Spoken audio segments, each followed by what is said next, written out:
So the next discussion, for me, it's the most interesting for today. Let's see. And I want to welcome Nina Caspersen, professor at the University of York, and Sinem Arslan, research fellow at the University of St. Andrews. And thank you so much for being here. And the discussion will be about the research they conducted on the Turkish Cypriot community's views on Turkey's role and the prospects of peace.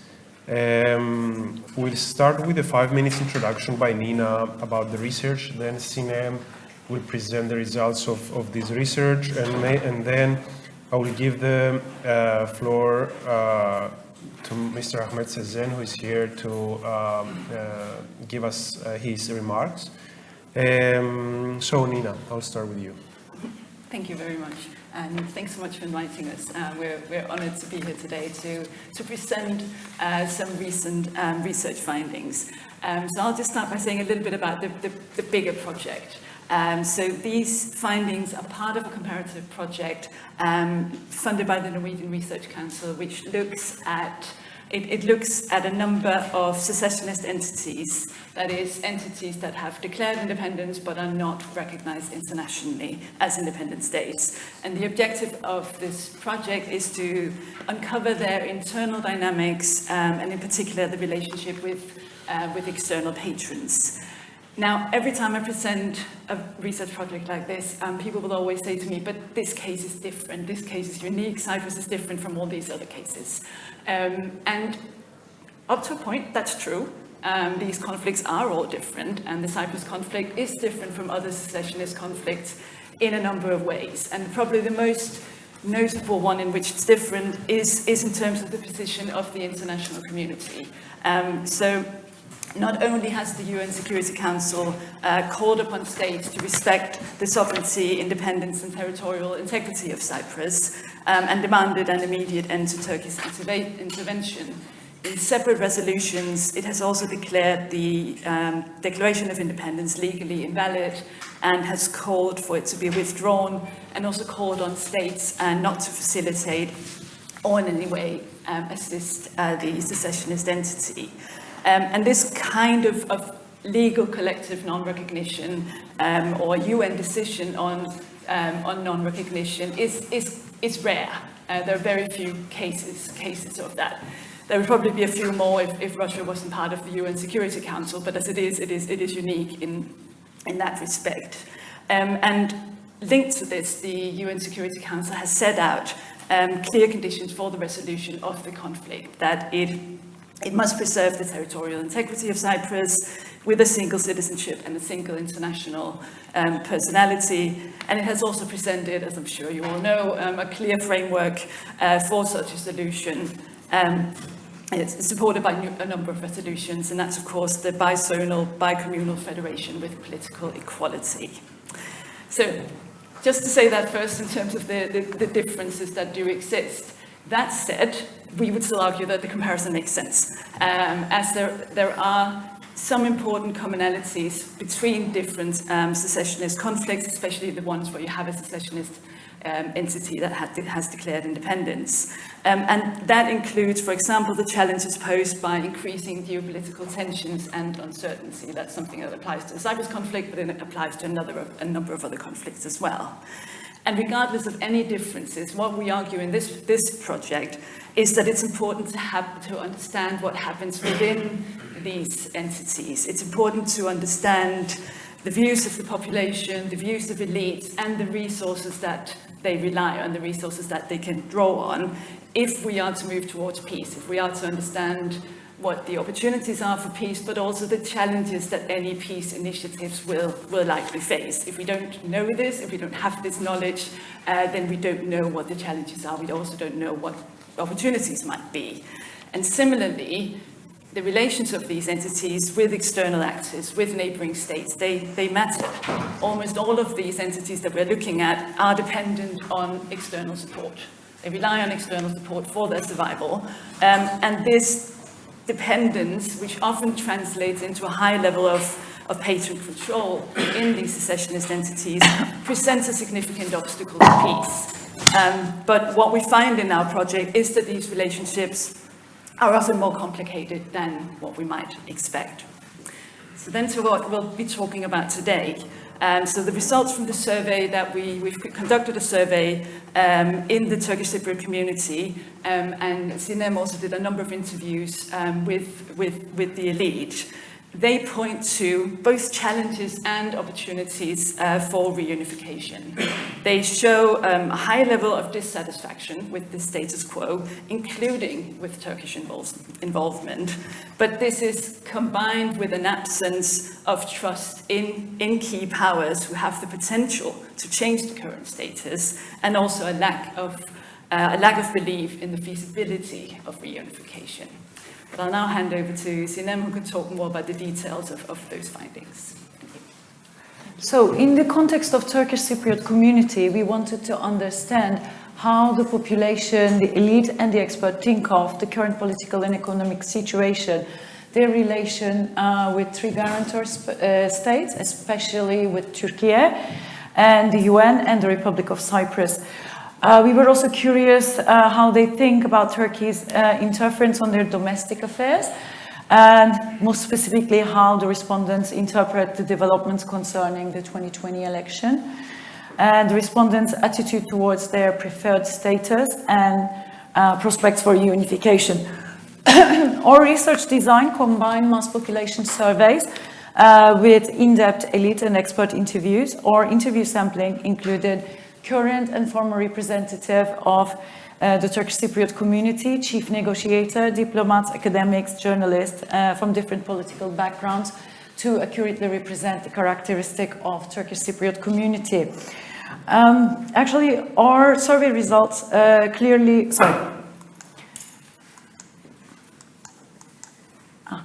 A survey, as I said, was conducted with 1,000 respondents. Our sampling was random eventually, and it includes 527 male and 473 female respondents, sampled from 6 different districts, such as Nicosia, Kyrenia, Famagusta, Morpho, Trikomo, and Lefke. Two things our survey clearly shows is the dissatisfaction with the current status quo, including the level of dependence on Turkey on economic matters and Turkey's interference on their domestic political affairs. And our observation, specifically based on the interview, is that the Turkish Cypriot community still has the willingness for the reunification. However, they feel hopeless. This is the clear indication of the interview, especially coming from the elites and the experts.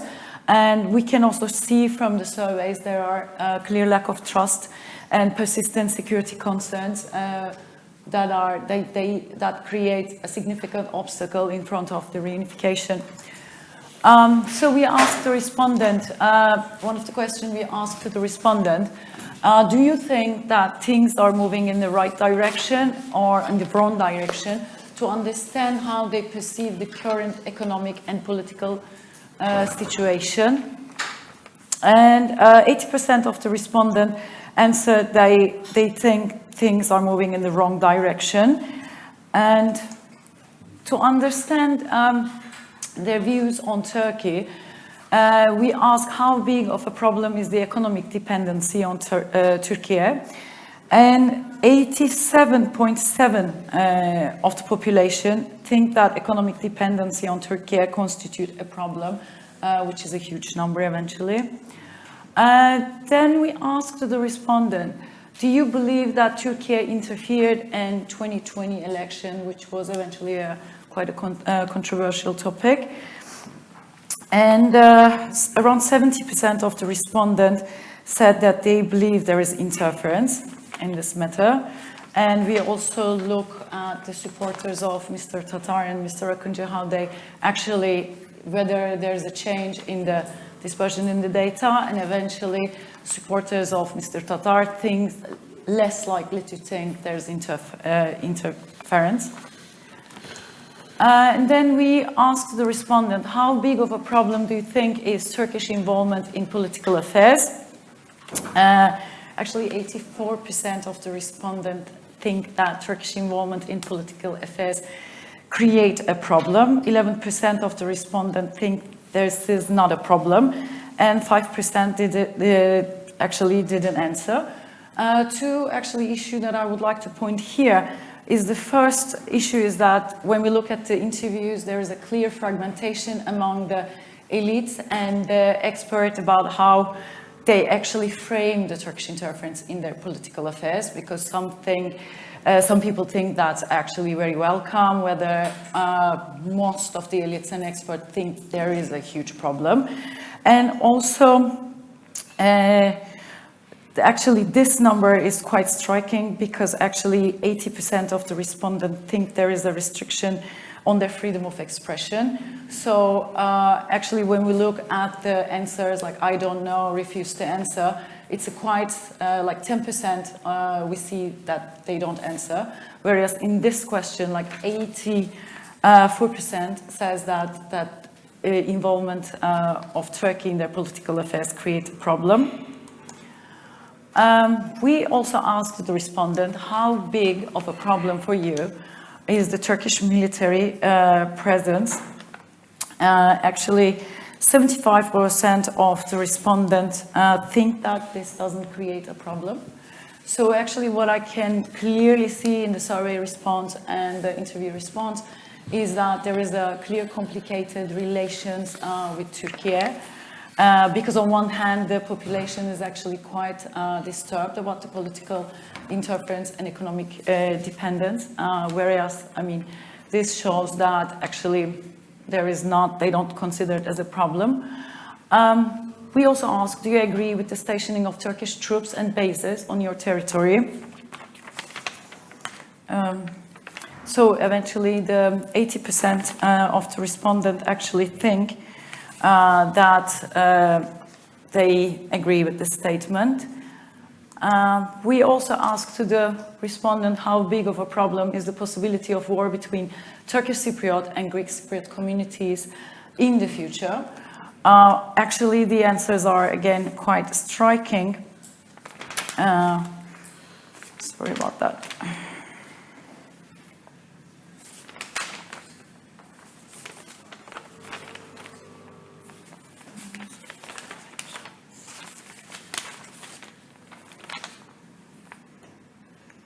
So 80% of the respondents think that there is a possibility of between Turkish and Cypriot communities in the future, so indicating that there are security concerns.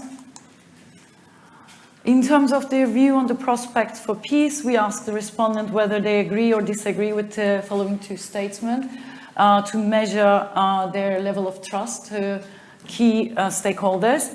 We asked Turkey, Greece, and the UK can be trusted to help the Turkish Cypriot and Greek Cypriots to find a good solution. Majority of the respondents actually disagree with the following this statement, indicating lack of trust in addition to their security concerns.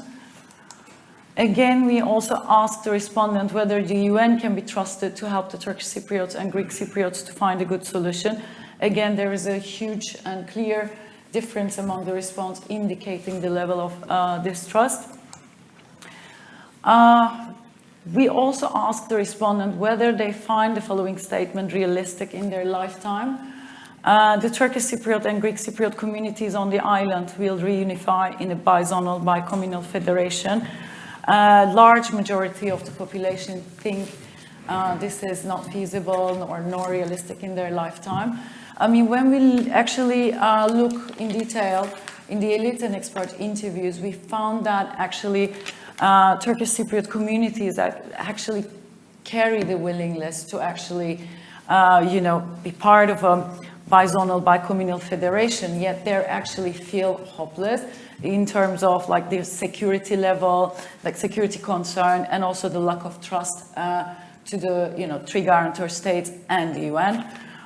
So this is our findings, the key findings for today, and we hope to share the rest of the results in the future. Thank you so much, Sinem. This is extremely interesting, and as I said, I'll now give. Sorry, Nina, you want to follow up on that? Yeah, apologies, forgot about that. suspect there might be some questions about this, but I'll just follow up with some policy recommendations based on this. So what I think we've found, or what Sinem has shown, is, as we said, sort of an absence of trust in an alternative, an absence of belief in the feasibility of reunification. And that's, of course, clearly a challenge. That's clearly a challenge if that is, to get to that as a solution, there's clearly an obstacle to peace. On the other hand, the unhappiness, the dissatisfaction that we also found with the status quo, with Turkey's increased interference, and it very much is an increased interference that we see, also points to possible opportunities if a credible strategy for reunification is presented. So the Turkish Cypriot community clearly needs to believe that another round of peace talks won't end in failure. Therefore, I think one key policy recommendation would be various confidence and trust-building measures. So contacts between the two parts of the island have declined. For example, while there is still cooperation continuing in the joint technical committees, it has become more difficult than it used to be. And why this is important is because reduced collaboration, reduced contacts makes reunification harder to imagine as a likely future. And I think we see some of this in the data. Now, I fully appreciate the sensitivities and the difficulties around confidence building, around engagement, around these contacts. And I also know very well that these contacts are not just down to one side. And I mean, I've written about this in the past, but greater engagement, greater cooperation has been possible in the past. It is possible in other cases as well. And it would be good to, I suppose, not only return to this, but ideally to go further for the two communities to work together on projects of mutual interest, on shared problems, for instance, environmental problems, and to promote reconciliation. And I would not give up on confidence-building measures, even though I'm aware that a package of such measures was proposed in 2022 and rejected by the Turkish Cypriot leaders, who then proposed their own package, which was then rejected. But perhaps it is worth, I think, trying to come up with a set of measures that would be acceptable to both sides, while recognizing the red lines that do exist when it comes to this kind of engagement. And maybe that will mean more civil society engagement rather than having this engagement at the elite level. Also, when it comes to confidence-building measures, what we see in other cases is that sometimes it can be unilateral, at least as a first step, if it isn't possible to agree on a package of measures that both sides are happy with. But I think there are reasons for trying to be creative, for trying to make some of these measures work, because as we said, I mean, our findings point to the importance of making reunification appear feasible, making it seem like a likely future, to simply present an alternative to Turkish control, to increase Turkish interference, which is what we see. So such opportunities, they are still there, but they are already becoming more constrained. So it probably is the time to try to be creative about this. So I'll end on that possibly slightly controversial note. Thank you. Thank you both. Now opening up for discussion. I'll first give the floor to Mr. Ahmet Sözen, who is a guest professor at the Unit for Peace and Conflict Studies at the University of Innsbruck. And thank you for traveling all the way from Austria. Your remarks, comments as a Turkish Cypriot on these results. Yeah, why don't you? Yes, you can take the microphone, yeah. Okay, thank you so much. Where should I start? I'll try to give you a kind of the other side of the medallion a little bit, in a different perspective. This is 2024 is a year of lots of anniversaries. It's the 20th year of Cyprus joining EU. It's the 50th year of the Greek coup and the Turkish military operation. And it's the 60th year anniversary of the UN peacekeeping force in Cyprus. The intercommunal negotiations started the year I was born, and I'm not a young man anymore,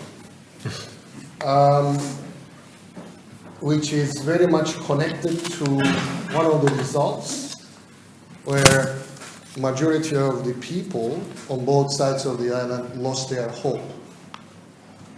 We also tested, myself and some of my Greek Cypriot colleagues, Cyprus 2015 and C team. We have been conducting island-wide public opinion polls since 2008.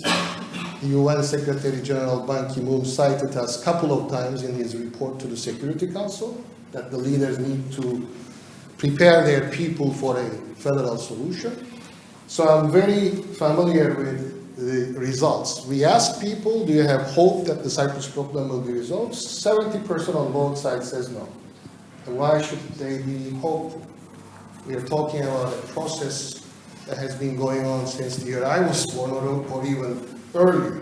But then we changed the question and we asked people, do you desire, do you want a solution to the Cyprus problem? And then majority on both sides still say yes. And of course, we also tested alternative solutions to Cyprus problem, ranging from unitary state to bizonal bicommunal federation to confederation of two states or continuation of the status quo. Number one preference for Greek Cypriots is a unitary state. Number one preference for Turkish Cypriots is a two-state. And a bizonal bicommunal federation is the second preference on both sides. But when you look at this picture, the only alternative solution to the Cyprus problem that has the chance to pass from simultaneous referendums on both sides is, whether we like it or not, is a bizonal bicommunal federation. Because the other options will be rejected either by one side or by both sides. Now, security. We also tested on both sides. What is the most important negotiation issue for you? As a layman, as a lay person, Greek Cypriot, Turkish Cypriot, 70% on both sides says security. And you know, when we ask, what about governance and power sharing? What competences will be in the federal state? What competences will be in the constituent states? 15%. I mean, average people don't.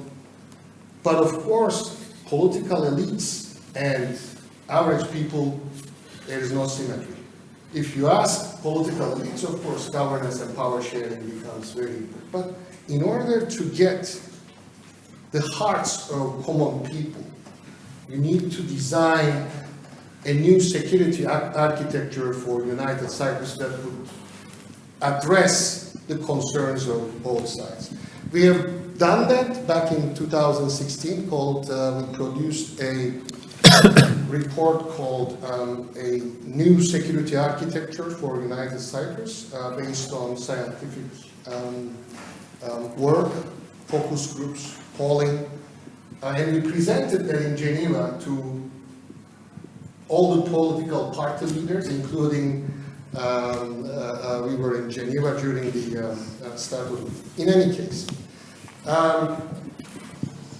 one of my worry is that we are focusing so much on a comprehensive solution, reaching to a comprehensive solution, that we are wasting precious time because we are aiming for something that even if there is a miracle and we reach that, a bizonal bicommunal federation text, the next day we think that everything will be a rosy picture and we'll have a smoothly running federation.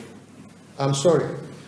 There has been a lack of cooperation experience and a lack of culture of cooperation in Cyprus since, you name it, whatever year.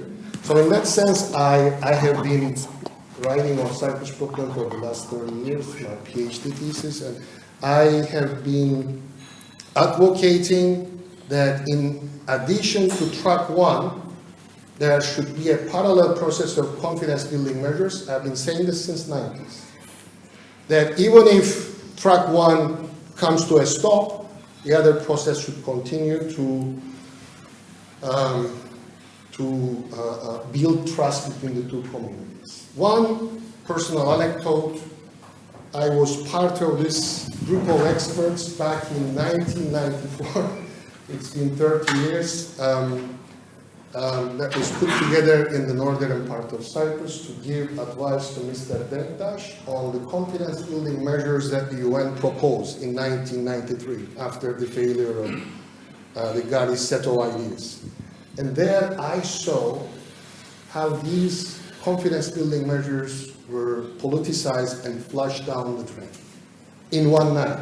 I'm talking about opening the fenced area of Varosha as a free area where goods, services, and people from both sides will enter. I'm talking about the opening of the Nicosia International Airport under UN with 2 gates. And those things, like, the discussion was, okay, what about the Turkish Cypriot and Greek Cypriot police? What kind of uniform will they wear and all that? So, trivial stuff. And all these were flushed down the toilet. And I cannot help but to think that if we manage to open the fenced area of Varosha and the Nicosia International Airport 30 years ago, the amount of impact those could have made on Cyprus, we would be talking about a different Cyprus. But unfortunately, that has not been the case. So I do harp like Nina on the need for confidence building measures. I think that the sky is the limit, and that we can also learn from or get inspired from things that are happening also in this region. For example, about 1.5 years ago, there was this agreement of maritime delimitation between Israel and Lebanon. Here we're talking about 2 countries who are at war with one another, who do not recognize with one another. I'm not saying do this in Cyprus. Cyprus could be one pillar where the 2 communities can establish a joint energy committee, which is lacking in Cyprus. And on the other hand, that can play a role with Turkey so that United Cyprus can, in absence of a comprehensive solution, may also reach a maritime delimitation. So I have all these, we have never lack of ideas, by the way. So thank you for giving me this opportunity, and I will be happy if there are further questions. Thank you. Yeah, thank you for being here. We really appreciate it. Very interesting. Any other questions, remarks? Let's continue the discussion. Yes, Theo.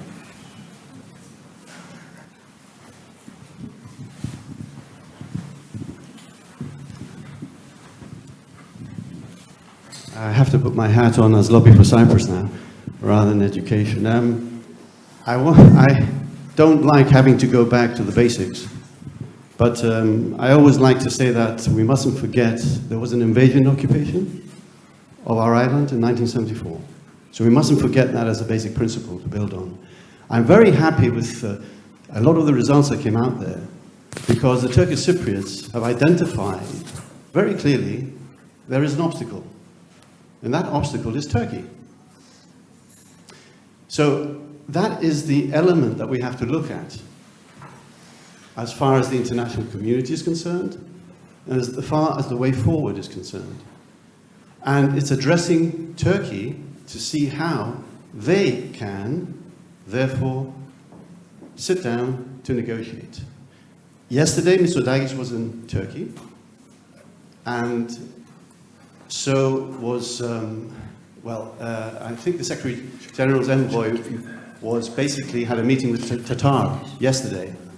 And I just want to read you the statement that came out from the meeting with Holken and Tatar. And this is very clear of what is happening. Her meeting with Tatar was brief, lasting less than 20 minutes. She also made no statements to the press after meeting, but did tell a reporter later in the day she had been surprised that Tatar had rejected a tripartite meeting with herself and Christodoulidis. After the meeting, Tatar had said he had told her that a new process could begin with the removal of the isolations and the emergence of a Turkish Cypriot sovereignty, saying that she had, at that time, found those positions reasonable. However, he said, when she came again, she told us that there was no opening on this front. We expressed our opinion that if there is no initiative on this front, we cannot take the dialogue further. She accepted this understanding. She sees that there is no common ground. If there is no common ground, there is no future. So, who is actually, where's the problem? The problem is the direction of Turkey towards the pseudo-state and the leader of the pseudo-state. That is where the problem lies. The control and the messages are coming from Turkey. The two communities can live together. There is no problem, and I don't like people saying that the Turkish Cypriots and Greek Cypriots cannot live together. Of course we can live together in harmony. Remove all these political issues and we can. I'll leave it at that because I could go on forever. Thank you. Next, wants to take the floor? Yes, Vasilis. Thanks, just to demonstrate my naivety on things, but I mean, obviously, you can ask the question, you know, if the leaders are not doing what the people want, why don't the people vote for different leaders? And I understand things in politics are not that easy. So let me reformulate that to say, what do you think would be the process that would lead to political change? And I think, you know, it wouldn't necessarily concern only the Turkish Cypriot part. You know, what is the process via which the desire to reunify, the faith that the two communities can live together, the appreciation of the economic and other benefits from unification, we also had a bit of that in our session, that appreciation that it can be realized, what will it take for the political situation to change from the ground, from bottom up? Thanks a lot. Yes, Sinem.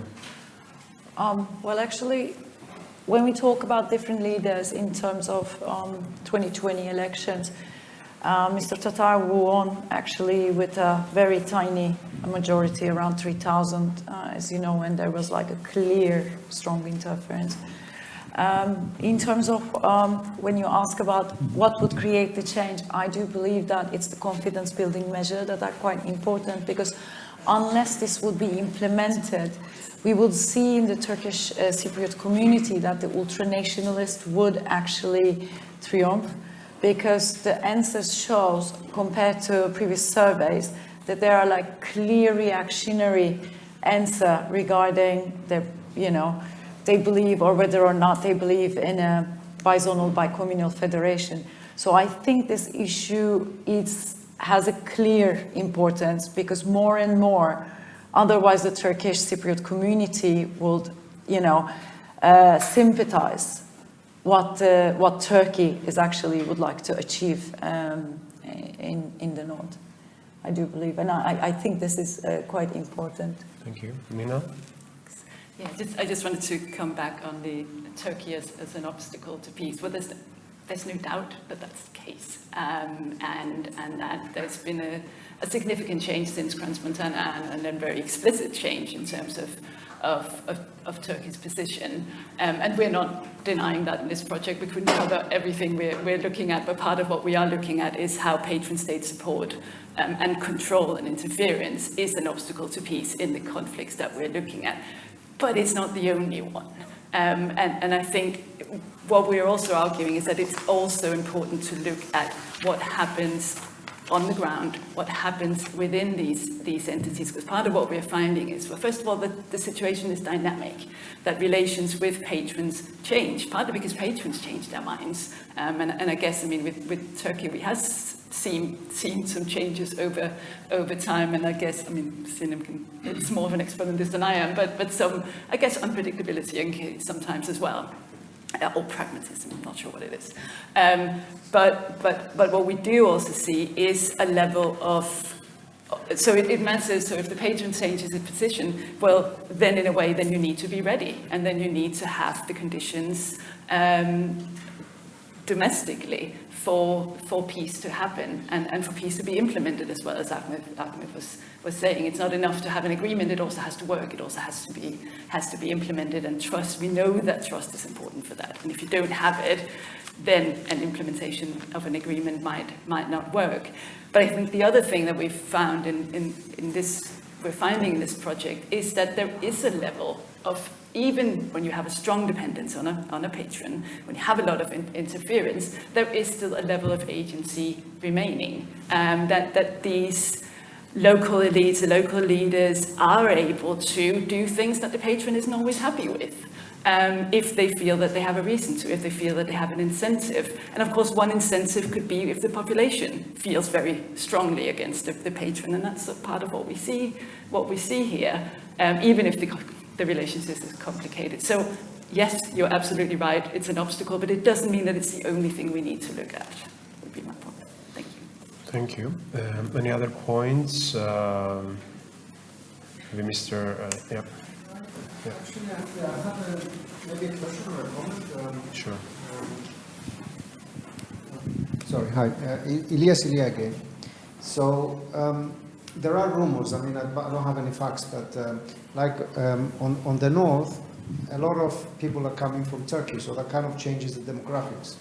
Is that something that has been looked at or not? Mm-hmm. And also a lot of dependency of sort of government empowerments, even pensions, people are mentioning that are dependent fully on Turkey, so that can influence opinions and, maybe results. Thank you. Sinem, do you want to say that? Yeah, we actually look at the immigration from Turkey because there is a clear Turkish government policy in order to change the demographic structure. And you can see how the culture is actually different among people who were born in the island. I mean, you can very easily tell who comes from where. And the population think, actually 80% of the population think that immigration from Turkey is a huge problem. So they're not very happy about that. The representatives are not very happy about that. Some of the representatives, let's say. We actually look at how the answers change. As I said, this is like a very brief snapshot that what we have done. I mean, our survey is extensive, our interviews are extensive. Eventually, the results change based on immigration, based on whether or not the person experienced immigration whether or not they have immigrated due to war or one of their relatives actually had to move. So eventually it clearly showed differences among respondents. But we actually took care of it. I mean, took care. Mm-hmm, mm-hmm. Any other reflections? Yes?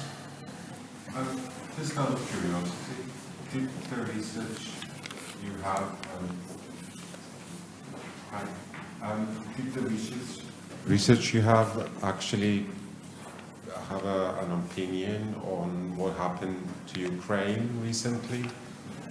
On whether Ukraine was a special military operation, as Professor Ahmet pointed out, for 74? Did that come up? Thank you. Do you want me to answer that? We did actually, so this project was conceived some years ago, and we did actually originally include Donbass as well as part of one of the territories we were going to analyze. That didn't happen in the end for obvious reasons. It wasn't possible to do that. But in that case, we included it because we thought there were important differences but commonalities as well. I would certainly never describe what's happening in Ukraine as a special military operation. It's very clearly an aggression. But it isn't something we were able to analyze in detail just simply because of what happened. So we had to change the project as we were working on it. Yes, Ahmet. Maybe can I say a few words on it, starting from your point, whether Turkey is an important actor. Of course, it's a very important actor, but I think that if we start history in 1974, it would be a bit skewed. Whether the Turkish military operation is the start or is the cause of Cyprus problem, or is it a result of the Cyprus problem? Two different parts. But, the UN peacekeeping force didn't come to Cyprus for touristic purposes in '64. So that says something. Regarding the demographic changes, it's not just people from Turkey, but if you come to the north now, I mean, I live in a place called Iskele, Trigoma. I coined a new term, I call it Iskelegrad, similar to Stalingrad. So the property prices tripled in a couple of years' time. So there is a huge demographic also changes, which is making the solution of the Cyprus problem even more complicated and harder. The more time we waste, it's going to be more difficult to solve it. There was something else that I was going to say, but it escaped from my... Maybe I can say something until you remember. Yeah. I wanted to comment what you said before about, if a miracle happens and somehow on a political level we reach a solution, like it was close to happen in 2004, if the Greek side voted for yes. I mean, it would have been a very strange development, taking into account that the two sides had no relationships for 30 years. But I mean, comparing with that era, I think... Comparing with that era, with that period of time, I think things have changed in the sense that on a civic society level, the relationships have improved. I mean, there is cooperation, there are even people working mostly from the north in the Republic of Cyprus. There are, there were the technical committees and all of that. Now they have stopped, but I think it's in a much different situation than 20 years ago. Yeah. Yes. Have you remembered what you wanted to say?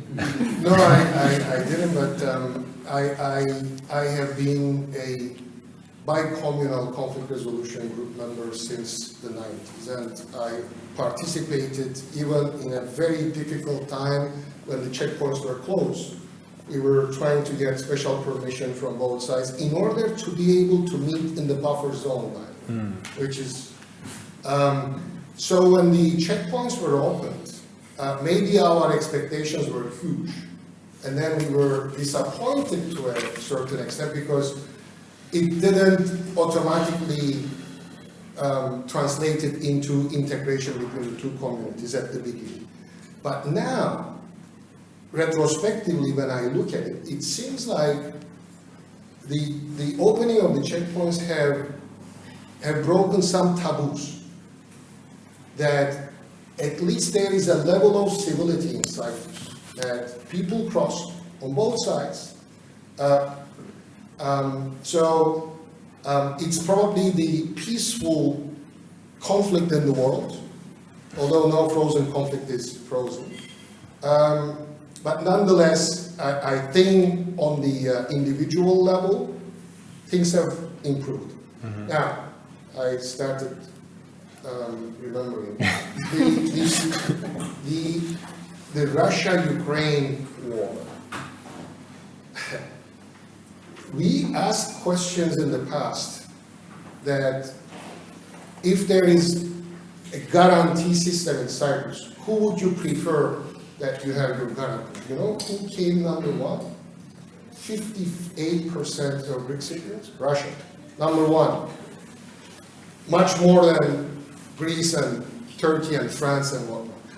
I think that has changed. I haven't done any public opinion on it yet, but I think that today the High Commissioner also alluded to it, that Cyprus' relations with Russia has changed and all that. Even left-wing party, we know who we are talking about, is having difficulty to justify what Russia has done. But on the other hand, Russia is moving away, let's say, from the Greek Cypriot community or side, but they are coming in to the north with their finances, with their influence and whatnot. So it's a very fluid situation. I don't know how things will evolve. The last word, I have, although I'm known as an optimistic person, I do not have much of a hope from internal dynamics. Given what is happening in Cyprus, that these two leaders will push things towards a solution. I had some hope from the regional, external dynamics, and things were actually going towards that direction in the last 1.5 years when Turkey started normalizing with Greece, Israel, Egypt, United Arab Emirates, Saudi Arabia. But the Gaza war has put a lid on all these things. But now, the way out, maybe, and shamelessly promoting my latest publication, is called Second Track Diplomacy, the Way Out in Eastern Mediterranean Question. Meaning that the second track, I'm talking about people who, in their personal capacities, retired ambassadors, academics, think tankers, who came together in various different projects, and they have been producing blueprints or policy recommendations as to how we can solve the problems of the region. So they are there. So if and when there is a political will, then the leaders will not start from scratch. That there are actually blueprints, even prepared by experts, Greek and Turkish, on the Aegean issue, which seems to be a very difficult issue, but I hope that again, after the war in Gaza, we might pick up this positive climate that... Thank you. Last point by Theo, but just to, I mean, in order to, avoid any history debate, I would like to say that, it seems that Turkey, regardless of its, what happened in the past, it is probably the key to the way forward. The thing is, I think we should discuss here is, what can the Cypriots do, the Greek Cypriots and Turkish Cypriots? I mean, Turkey is Turkey. What can we do? Asking. Well, that's a very important point. I did mention that the problem is not between the two communities. It's very, very clear. It's an international issue. It's an international issue. 1960, we were delivered a constitution which was unworkable. 2004, the Annan Plan was delivered by Sir David Haney. We had meetings with him saying, why isn't it transparent? We want a solution. Put that Annan Plan to all of us, to the people, and let the people look through that Annan Plan to see if it's workable. So what do Cypriots do from now on? Pardon me? What should we Cypriots do from now on? We Cypriots should demand that we should revisit either our constitution or another plan based on what is workable. I don't care what you call it. You can call it a bizonal, bicommunal, federal solution as long as it has the basic principles. Freedom of movement, establishment, and so forth. That's what the people want. We can't have two segregations. The BBF is an apartheid system, if you look at it by definition, and implementation. So what we want is, yes, let's sit down and find that plan that is going to be workable. Allow us, as the people of Cyprus, to do that. And the international community, especially this country, United Kingdom, who has caused us all the problems throughout since 1878. All right, fundamental. And we're citizens of the UK. But yes, Sir David Haney was solid on what he wanted for themselves and the United States. during that period of time. So Thank you. I'm just saying, yes, there is a way forward. The two communities can find a way forward, but take out the other players and allow us to get on with it. The only other problem is the weakness of the United Nations. The United Nations is extremely weak. They allowed, I'm not going to call it, but we do call it now, a third invasion. Third invasion was Famagusta. How can you walk into Famagusta and allow them to do that? What is the role of the United Nations then? They're then going to start building, renovating our hotels. Heaven's sake. There has to be some rules set. Right, but Turkey, unfortunately, actually does what it wants. I want to thank everyone for this very interesting, scientific and civilized discussion. And I mean, this is what democracy is about. It's okay to disagree, and we need to discuss. Do you have any final remarks? No. I just wanted to say that in Cyprus, we had a discussion last September about the architecture of negotiations, and we'll follow up on this discussion in the coming October. So please follow the discussion. And yeah, very glad. Thank you to the High Commission for hosting this interesting discussion, and also to the excellent speakers Sinem and Nina. And thanks everyone. Lunch break now for 1 hour, and then we're back. Thank you.